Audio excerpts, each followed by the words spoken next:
In this video, I'm going to show you the ways to recover deleted Facebook account after 30 days.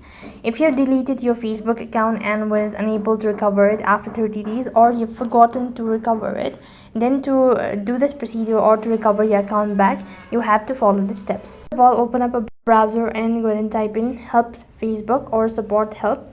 So when you're on this page, go to www.facebook.com/help. It's going to take you to the help center page, and on this page you need to go ahead and tap on account settings.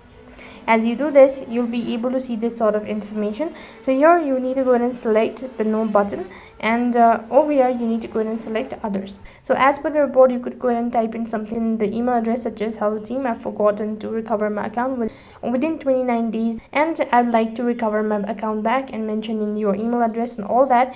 And that's how you can go ahead and recover your deleted Facebook account after you're done submitting the request. So that is all for this video. I hope the video was helpful. Make sure to like, share and subscribe to our channel. Thank you for watching. See you in the next video.